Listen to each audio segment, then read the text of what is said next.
Sebelum saya ingin menyapa dulu pemateri narasumber kita yaitu Ibu Widya. Selamat pagi, Ibu. Selamat pagi, Mbak Happy. Selamat pagi, Ya, teman-teman selamat semua. pagi. Ya, Ibu.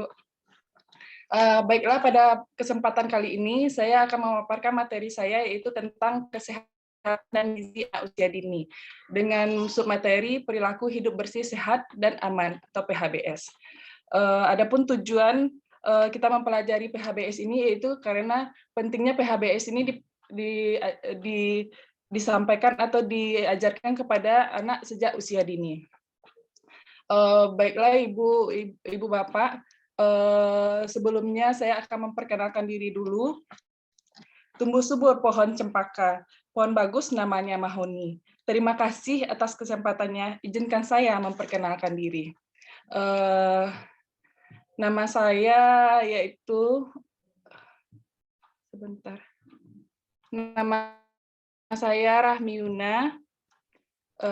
Saya berasal dari Sumatera Barat, tepatnya dari Bukit Tinggi. Tempat tugas saya di TK Dharma Wanita Tujuh Sungai Saria, Kabupaten Padang Pariaman, Sumatera Barat. Baiklah Bapak Ibu, itulah sedikit perkenalan diri dari saya. Selanjutnya saya akan membahas tentang PHBS. Kira-kira teman-teman mungkin sudah mengenal dan dengan kata-kata PHBS. Boleh bantu saya apa ya kira-kira PHBS ini? Boleh teman-teman tulis di chatnya atau raise hand. Baiklah teman-teman, terima kasih atas paparannya. Betul sekali ya. PHBS itu yaitu sikap atau pengetahuan dan keterampilan yang dimiliki oleh anak terkait dengan berbagai aktivitas untuk menjaga kesehatan diri dan lingkungan yang menjadi kebiasaan dan dipraktekkan dalam kehidupan sehari-hari. Jadi PHBS ini penting ya teman-teman kita tanamkan kepada anak murid kita kan agar terbentuk perilaku yang bagus untuk dirinya dan kehidupannya. Terus kenapa PHBS ini penting kita ajarkan kepada anak murid kita? Karena dengan pembiasaan hidup bersih, sehat, dan aman ini dapat mencegah berbagai penyakit menular, dapat mencegah stunting, dapat meningkatkan status kesehatan anak. Kemudian bagaimana ya caranya kita mengajarkan kepada anak murid? Boleh bantu saya lagi teman-teman? Kira-kira di sekolah atau pengalamannya bagaimana caranya mengajarkan PHBS ini kepada anak murid teman-teman semua?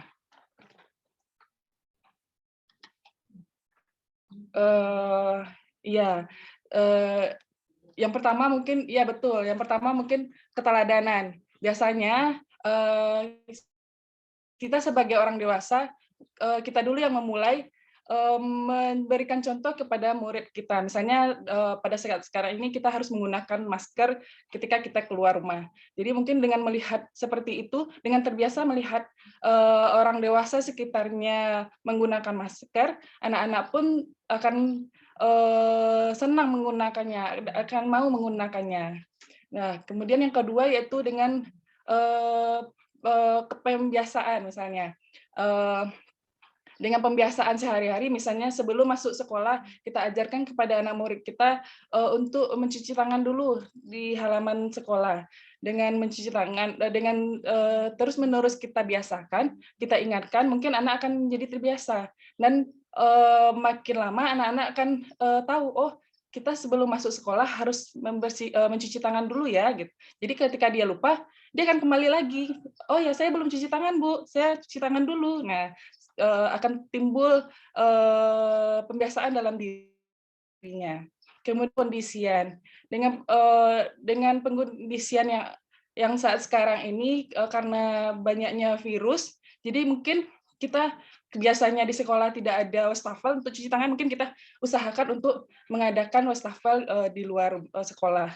Kemudian dengan kegiatan bermain. Tidak hanya dengan keteladanan dan pembiasaan, kegiatan main yang biasa dilakukan anak-anak pun dapat kita berikan, misalnya dengan membuat perencanaan tentang kegiatan main anak dengan temakan PHBS ini. Nah, kemudian ada beberapa pesan PHBS yang bisa kita ajarkan kepada anak kita, yaitu misalnya pertama, mencuci tangan dan menggosok gigi dengan baik.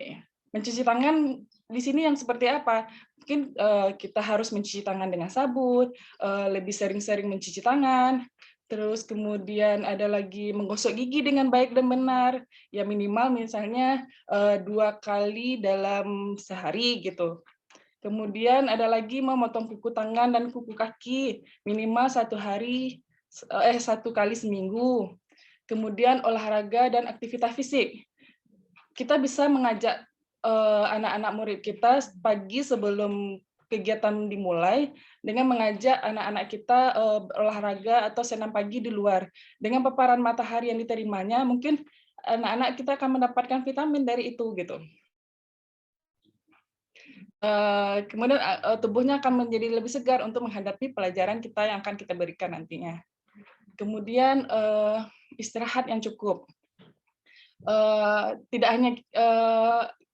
Tidak hanya anak-anak yang butuh istirahat, kita orang dewasa pun juga butuh istirahat yang cukup. Penanaman istirahat yang cukup untuk anak itu sangat penting karena anak-anak karena keasikan bermain sering terlupa dengan waktu dan lupa dengan istirahatnya. Mungkin kita sebagai orang tua atau orang dewasa mengingatkan anak kita kalau misalnya pulang sekolah atau siang hari kita butuh untuk tidur siang sebentar agar mengembalikan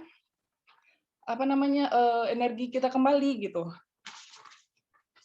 Karena istirahat ini penting untuk pertumbuhan anak, kemudian perbaikan sel yang mengalami kerusakan, kemudian mengatur metabolisme anak-anak, metabolisme tubuh, kemudian untuk anak-anak apalagi untuk regulasi emosinya, karena anak-anak belum terlalu bisa ya mengontrol emosinya dengan baik. Jadi dengan istirahat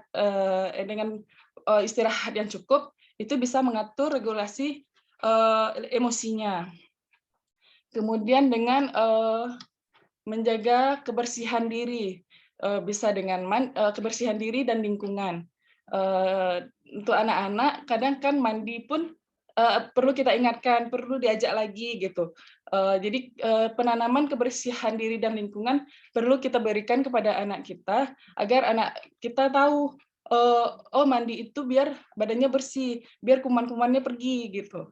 Kemudian dengan BAK, BAB, membuang sampah pada tempatnya, itu pun perlu kita tanamkan sejak usia dini. Kemudian mengkonsumsi makanan yang bergizi, sehat, dan aman.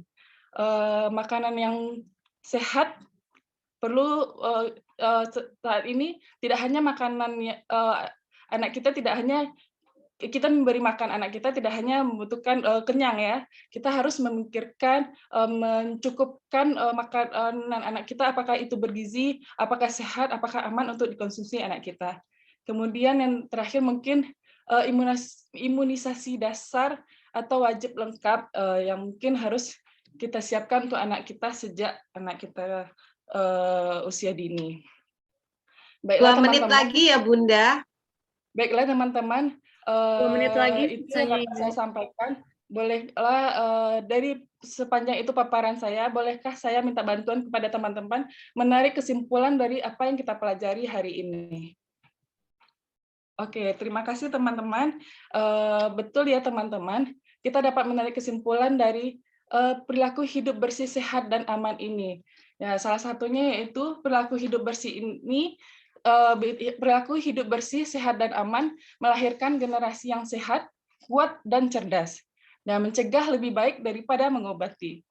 Baiklah teman-teman, itu saja yang dapat saya sampaikan.